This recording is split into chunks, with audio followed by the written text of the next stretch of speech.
Hi అండి. అందరూ ఎలా ఉన్నారు? నేనైతే బాగున్నా. మీరు బాగున్నారా? నేను చెప్పలేదు కదా మీకు. నేను పొద్దున్న లేచి ఇంట్లో పనులన్నీ చేసేసుకొని పిల్లలకు వంట చేసి అన్నీ పెట్టేసి మళ్ళీ బయటికి వెళ్తానండి. నేను షాప్లో వర్క్ చేయడానికి.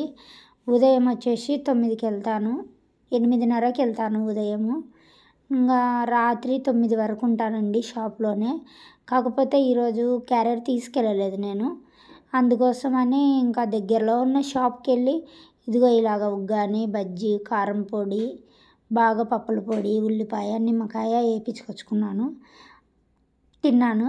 కాకపోతే చాలా బాగుంది. నాకు ఎక్కువ అంటే ఏది ఇష్టం అంటే బజ్జీలు అంటే చాలా ఇష్టం నాకు. ఇంట్లో ఉన్నప్పుడు కూడా ఎప్పుడన్నా పప్పుచారు కానీ పప్పు కానీ అలా చేసుకుంటే నాకు ఎక్కువ బజ్జీలే ఇష్టం. అందుకని బజ్జీలు బాగా ఇష్టంగా తింటా. ఎప్పుడన్నా క్యారియర్ తీసుకెళ్ళలేదంటే భోజనము అట్లా ఏం తెచ్చుకోను. ఇలా ఉగ్గాని బజ్జీ తెచ్చుకొని తింటాను. నా ఈ వీడియో నచ్చితే లైక్ చేయండి, షేర్ చేయండి, సబ్స్క్రైబ్ చేసుకోండి. కానీ ఒక లైక్ కొట్టిపోండి అమ్మా. చూస్తూ అట్లానే వెళ్తే ఇలాగా చెప్పండి.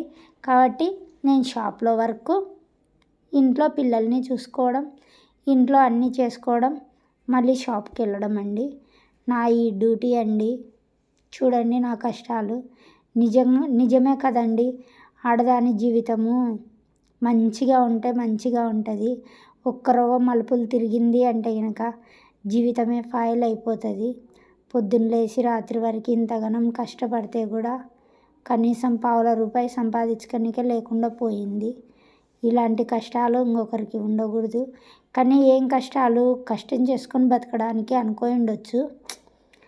అంటే అందరి కష్టాలు వేరు, నా కష్టాలు వేరండి. అది చాలామందికి తెలియదు. నా ఈ వీడియో నచ్చితే లైక్ చేయండి, ఒక లైక్ చేయండి, షేర్ చేయండి, సబ్స్క్రైబ్ చేసుకోండి.